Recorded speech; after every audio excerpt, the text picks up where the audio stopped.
Olá, gente, estamos aqui de novo com o programa Entretanto, há 20 anos entretendo e informando aos leitores, internautas, ouvintes, telespectadores. Queria agradecer aos veículos que reportam o Entretanto, a Rádio Jovem Pan, William Tardelli, Fotojornalismo, Jornal Correio de Araxá, Jornal Araxá.com, blog do Sargento Hamilton, blog do Sérgio Rocha, enfim, Jornal do Sudoeste. Vocês todos que tornam o Entretanto mais acessível ao povo brasileiro e gente até do exterior.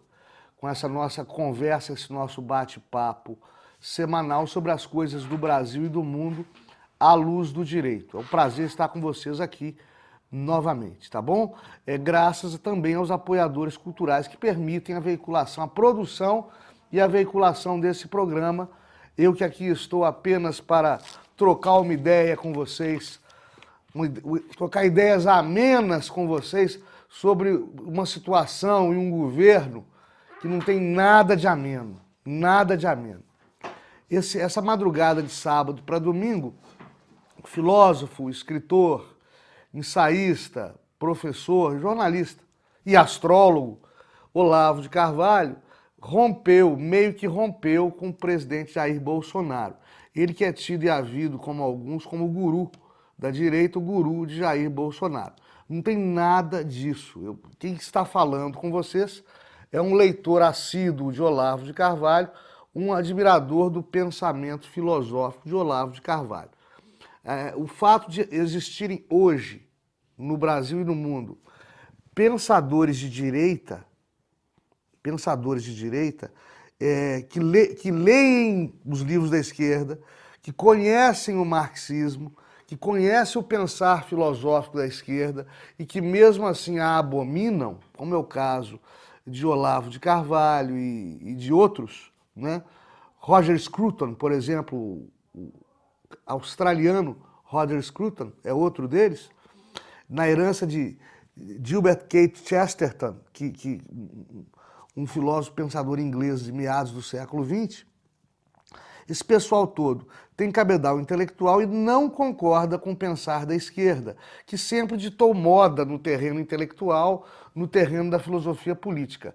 O fato de haverem pensadores de esquerda influentes no Brasil e no mundo de hoje não quer dizer que esse pensamento de direita influencie o presidente Jair Bolsonaro. Muito menos que Olavo de Carvalho faça a cabeça do presidente Jair Bolsonaro. Muito antes, pelo contrário. Jair Bolsonaro não está agindo conforme a teoria política do seu suposto guru já fazem vários meses. E os dois ou três dos ex-ministros de Jair Bolsonaro foram indicados por Olavo de Carvalho e já defenestrados do governo. Um exemplo disso é o ex-ministro da Educação, Ricardo Vélez, né?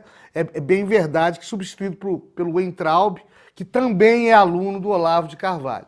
Mas isso é uma coincidência, porque o pensar conservador deles todos, né, as características de pensamento conservador deles todos se amoldam à filosofia política do presidente Jair Bolsonaro, que é extremamente avesso ao marxismo, aos filósofos de esquerda, às doutrinas socialistas e comunistas, naturalmente, obviamente, de esquerda, que até aqui contaminaram, no bom sentido, o mundo político.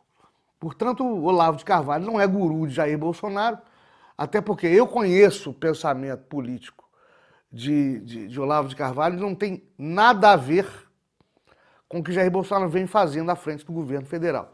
Então, como ele não é guru de Jair Bolsonaro, ele não tem que romper nem ficar unido, ele não tem obrigação moral, Olavo de Carvalho não tem obrigação moral ou intelectual alguma de permanecer junto, de permanecer coeso com o presidente da República que não realiza ações governamentais conforme as recomendaria hipoteticamente o filósofo da Virgínia, como ele é chamado, que habita lá o estado da Virgínia nos Estados Unidos. Também também não há obrigação nenhuma de Bolsonaro se manter atado, se manter unido ao pensar filosófico, à doutrina política de Olavo de Carvalho. Um não tem obrigação intelectual qualquer com o outro, né? O Olavo comenta em tom de desabafo, ele é um gênio, e como todo gênio, ele é um pouco, às vezes, demonstra ter alguns parafusos a menos. Não é possível ser gênio e ser normal, ponham isso na cabeça de vocês. Olavo de Carvalho é um homem com QI de 180, próximo de 180, e por isso a gente não pode crer muito na normalidade dele. Ele desabafa porque está cansado de ser processado por desafetos dele de internet, por trocas de bate-boca, de palavrão, de supostas ofensas cometidas pela rede mundial de computadores através das redes sociais dele e dos seus desafetos. Está sendo processado, está sendo condenado em quantias vultosas, né? Inclusive pelo senhor Caetano Veloso, que se sentiu ofendido, que o Olavo de Carvalho rasgou o verbo com ele. Enfim, ele está chateado com isso, ele acha que o presidente da República poderia fazer alguma coisa para pelo menos municiar a defesa dele, Olavo, e o Jair Bolsonaro, evidentemente, não é tolo a este ponto, não se meteu em um processo judicial em que ele é parte estranha, e isso ensimesmou ainda mais o filósofo de Virgínia.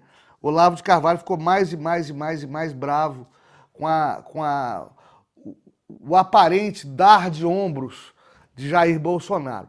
Ele que já não estava nada feliz com a aproximação cada vez mais irmã e mais notável de Bolsonaro com a sua ala militar, que é flagrantemente anti-olavista. Aliás, não é a ala militar que é anti-olavista, é Olavo que é anti-militar.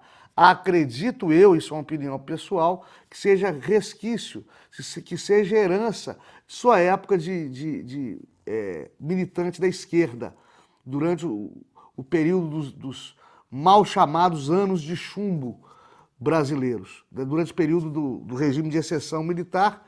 Ele, Olavo, é um ex-militante de esquerda, assim como Paulo Francis, assim como diversos outros iconoclastas que a direita produziu depois. Eles todos vieram das fileiras do marxismo. E eu acredito que seja nas fileiras do marxismo que Olavo de Carvalho, desde então, adquiriu essa repulsa pelo governo militar, o que é um preconceito inconcebível.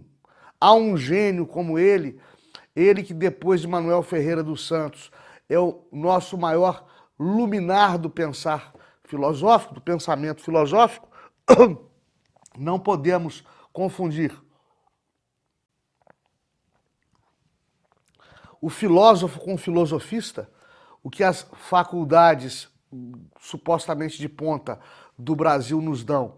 São filosofistas, são historiadores de filosofia, são professores de filosofia, são pessoas que reproduzem estudos que fizeram, mas não produzem nada de novo. Olavo de Carvalho não, ele tem doutrina própria, ele tem um pensamento poderoso e absolutamente original, coisa que nós não possuímos no Brasil desde Manuel Ferreira dos Santos, que ele também ressuscitou.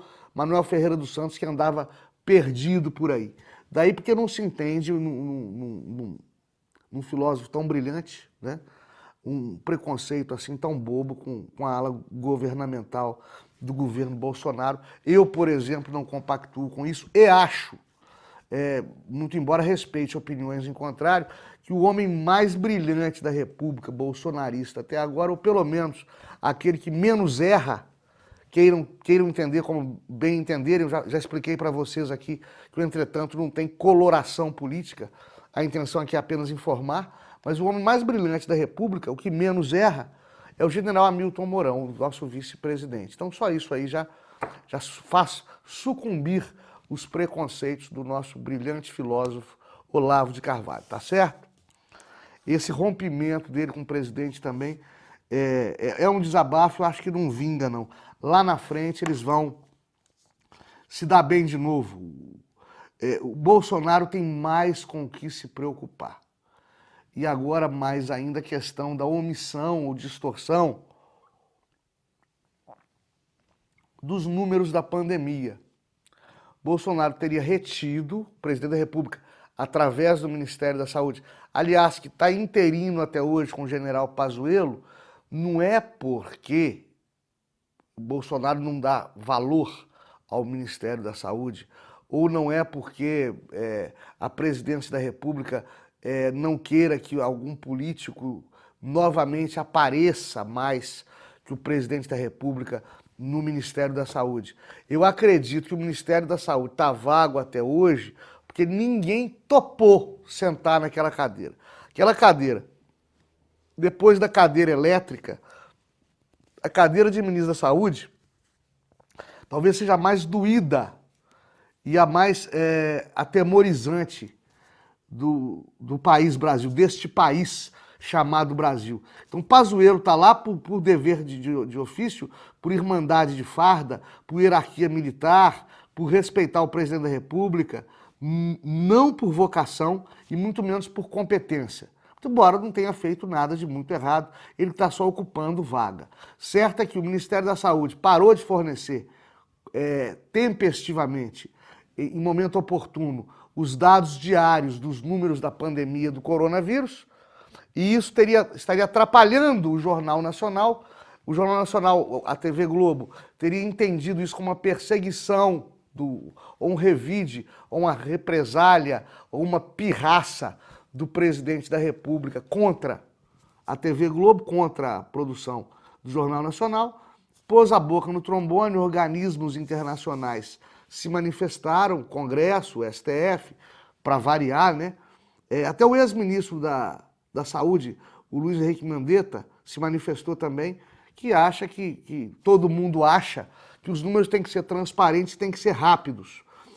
Números transparentes e números rápidos auxiliam a fixar tendências de governo, como flexibilização, como fechamento, como distanciamento social, e ajudam, via de consequência, a salvar vidas. Portanto, é lamentável que o nosso presidente da República tenha se esquecido que ele governa para todos. Eu conheci Jair Bolsonaro, assim como eu conheci Marina Silva, e conheci também outros políticos aí de nomeada, e eu conheci Jair Bolsonaro quando deputado federal, quando nem se falava nele para presidente da República. Depois eu o conheci pré-candidato a presidente da República. Almoçamos juntos, ele pré-candidato a presidente da República. E eu vi nele uma pessoa muito franca, muito honesta e muito interessada em ajudar o Brasil. Muito abnegado, muito abnegado. Bolsonaro segue aquela máxima do tenente Siqueira Campos, que foi um dos rebelados do Forte de Copacabana na década de 1920. Houve uma rebelião de militares no Forte de Copacabana contra o presidente Epitácio Pessoa, que havia prendido o ex-presidente Marechal Hermes da Fonseca, herói de guerra, querido pelos militares. O Epitácio Pessoa, querendo varejar o poder, prende por 2 ou 3 dias o Hermes da Fonseca. Isso gera um levante no meio militar. O Brasil, na década de 20, era o Rio de Janeiro, São Paulo, e o resto era fazenda, então as coisas aconteciam no Rio e em São Paulo. E se aconteciam no Rio e São Paulo, aconteciam no Brasil inteiro. Os militares em Copacabana se amotinaram, se exilaram no Forte de Copacabana. Cercados por todos os lados, ao invés de se renderem, o tenente Siqueira Campos e seus pares saíram no que hoje é a Avenida Atlântica, Beira-Mar, saíram de peito aberto, trocando tiros com o restante do Exército da República. Vários deles morreram. E o tenente Siqueira Campos dizia: a pátria se dá tudo. A pátria não se pede nada, nem compreensão. Esse é o mote do militar que parece ou parecia guiar o presidente, o então presidenciável que eu conheci o então deputado federal, que eu conheci Jair Bolsonaro. E é pena que ele, com essas discussões absolutamente desnecessárias, esses comportamentos desnecessários, ele tenha se esquecido que é a pátria em primeiro lugar. Problema e briga você escolhe. Ou como diria Paulo de Tarso, você trava o bom combate. O combate reles contra inimigo que não presta, que não merece a sua atenção, você larga para lá. Isso é governar. Não entrar em polêmica boba, não se valer por ódio pessoal. O presidente tem que entender o seguinte, ele é eleito, ele se tornou presidente não só de seus eleitores, não só de seus adeptos, não só dos bolsonaristas, ele se tornou presidente da esquerda, dos petistas, dos marxistas, do grupo GLBT, do movimento negro. Ele se tornou presidente desse pessoal todo. Isso significa que tem que agradá-los? Não. Trabalhar para o povo não necessariamente significa agradar o povo.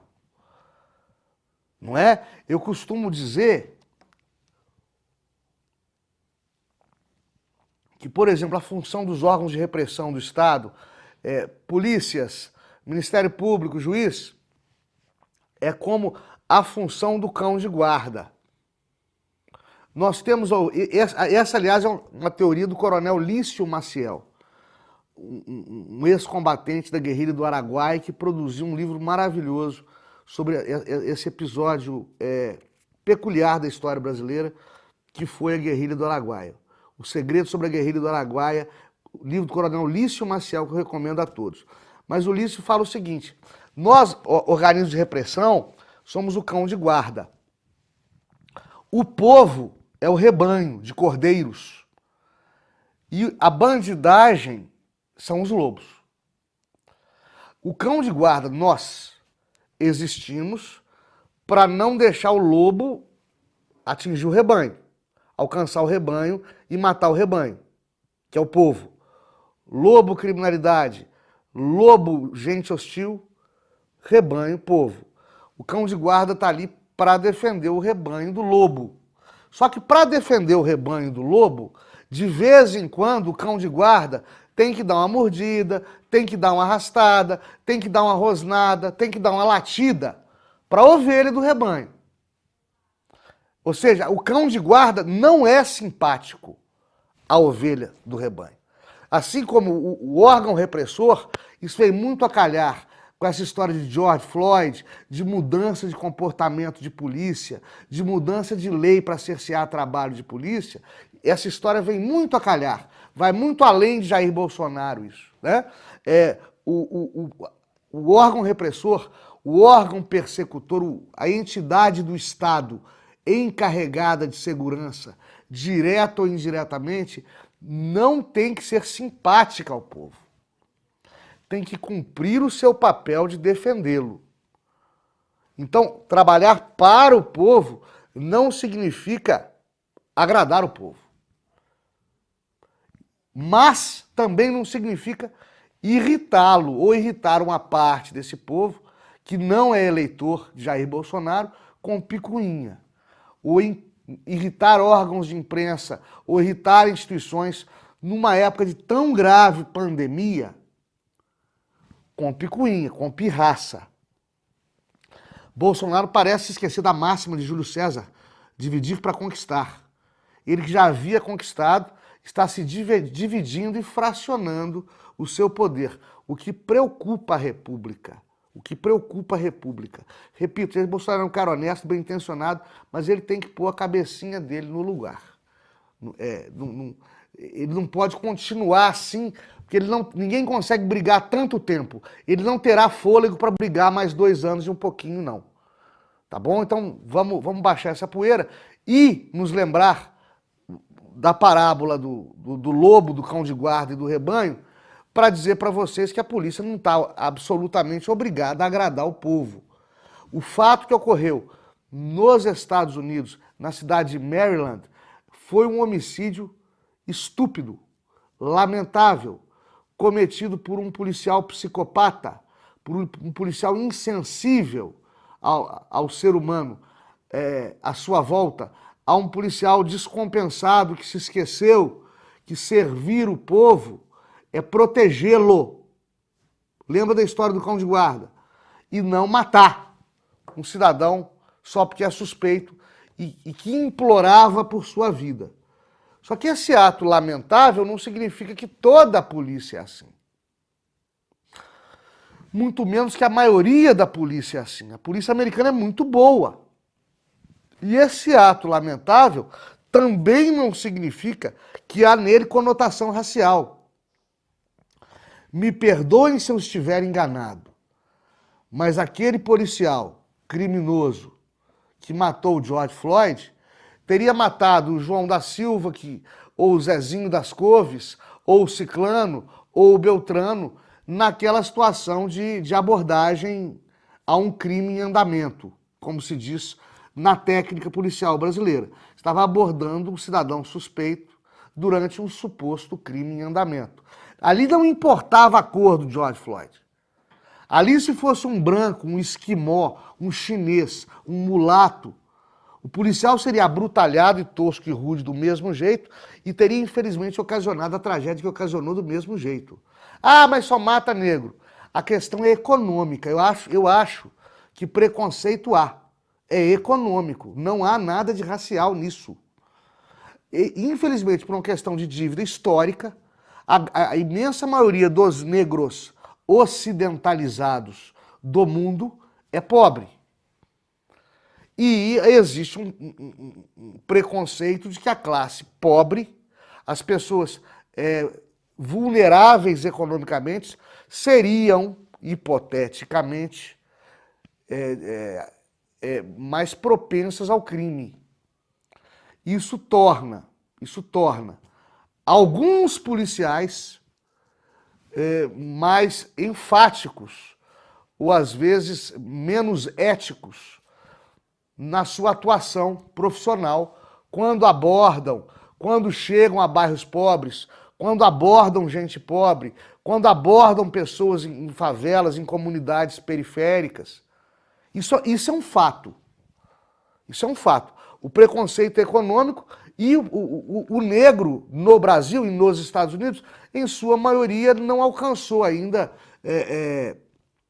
um nível socioeconômico que o defenda das classes mais pobres, que o faça escapar das classes C, D e E, que são mais vítimas de erros policiais, digamos assim. O negro integra mais as classes C, D e E e por isso é mais vítima da violência policial quando ela ocorre. E não porque ele é negro. Porque ele é negro.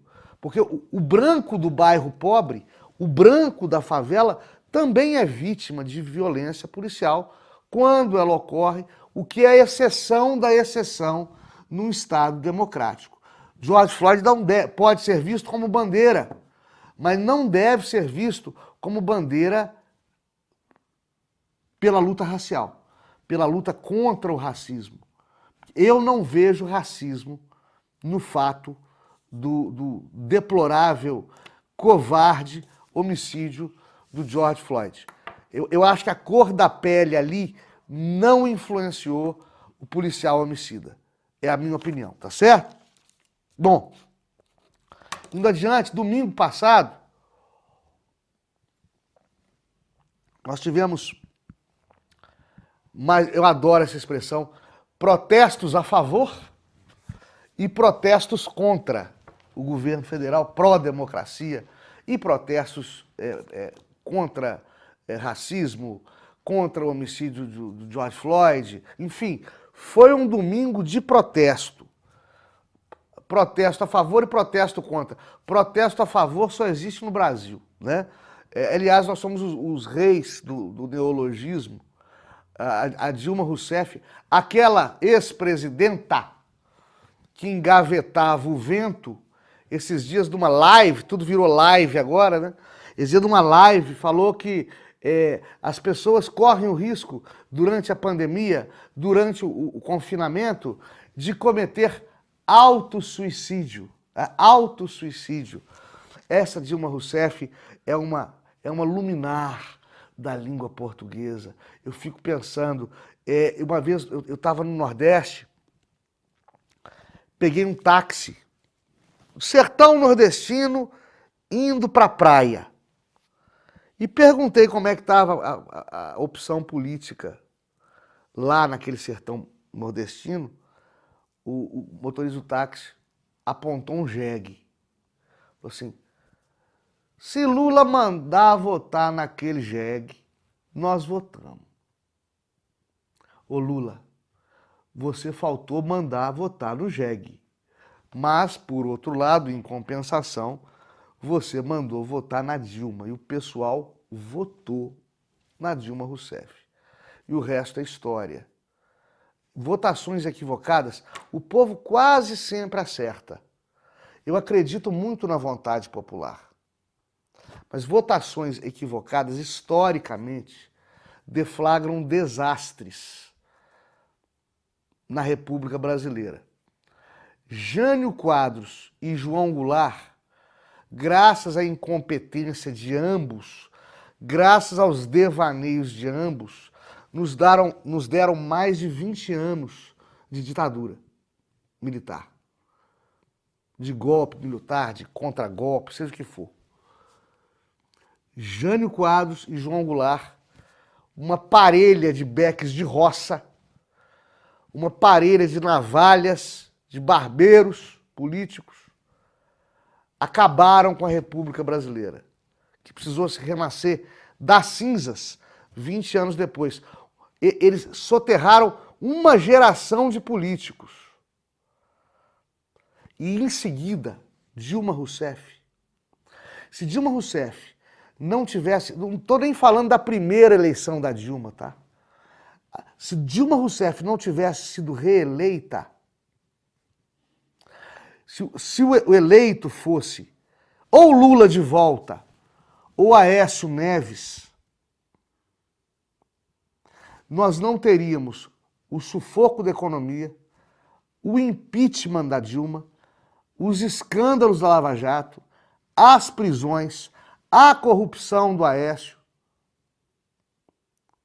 Não teríamos tido, talvez, não teríamos tido Jair Bolsonaro. Aquela reeleição da Dilma Rousseff nos jogou em trevas que eu considerei, que eu achei, que eu supus que fôssemos sair delas com uma saída à direita. Uma novidade no Brasil. Porque, a rigor, Fernando Collor não tinha lado político, era um governante pragmático. Então, desde a redemocratização brasileira, nós tivemos governantes de esquerda. Centro-esquerda ou extrema-esquerda. Miriam Leitão falou outro dia uma besteira, que eu não vou nem perder aqui dizendo para você. Diz ela que Fernando Collor era direita, que Fernando Henrique Cardoso era direita. Não sei de onde ela tirou isso, porque ela entende de política. Então, quando ela fala uma coisa dessa, a gente há de convir que ela está intencionalmente maquiando a verdade sabida. Intencionalmente maquiando a verdade sabida. E a gente imaginou que o governo de direita poderia nos tirar do sufoco. Mas quando esse governo de direita não consegue governar, por 3 fatores: pela sua oposição que não lhe dá trégua, pelos seus próprios erros, e por essa pandemia que ninguém esperava, quando o próprio governo da República não consegue governar, o governo de direita não consegue governar, a esquerda já se mostrou deplorável, o político de esquerda, aquele cara, gente boa, bem intencionado, excelente convidado para um churrasco, excelente candidato a noivo da sua filha, mas que não resolve nada. Esse é o candidato de esquerda. E o de direita não consegue trabalhar porque a esquerda, quando está no poder, não tem a competência esperada. Mas quando é oposição, gente, não para de trabalhar, não. Não para de jogar pedra, não. não para de destruir, não. O ódio é muito mais forte do que o amor. Você, por amor, você pode ou não pode agir, salvar a pessoa amada, se sacrificar. Isso vai depender do seu caráter, da intensidade desse amor. Mas você, movido por ódio visceral, você vai até o inferno arrastando. Você vai até a Austrália em lombo de burro para fazer mal ao ser que você odeia. O ódio é muito mais forte do que o amor. A esquerda demonstra isso. Ela não para de bater e não para de bater. E eu sou obrigado a reconhecer que Bolsonaro alimenta isso, justifica isso e revida isso quando deveria focar nos graves problemas que enfrentamos, né? Essa história, por exemplo, de fake news não vai dar em nada. Em primeiro lugar, porque os tribunais, o STF, os juristas, a lei, não explicam o que é fake news. Então vamos ter que explicar o que é fake news. E tomem cuidado para não punir manifestação de pensamento. Tomem cuidado para não punir manifestação de pensamento. Eu não deveria ter que explicar isso. Mas com poderes ideologizados,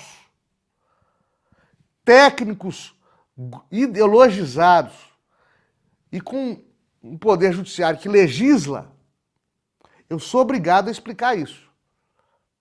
Fake news é a notícia sabidamente falsa, divulgada pelo agente dessas fake news.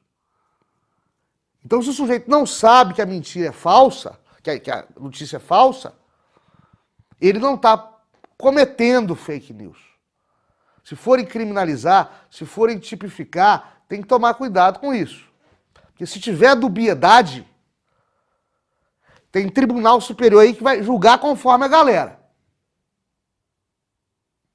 Tomar cuidado. Agora, a questão da prova é diabólica. Você vai ter que entrar dentro da cabeça do sujeito para saber se ele sabe ou não sabe que aquela notícia não é verdadeira.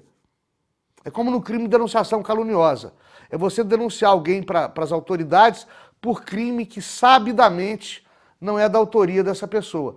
Aí o promotor que o acusa tem que provar que você sabia que a história não era verdadeira quando procurou a polícia e agitou o fato mentiroso contra o seu desafeto.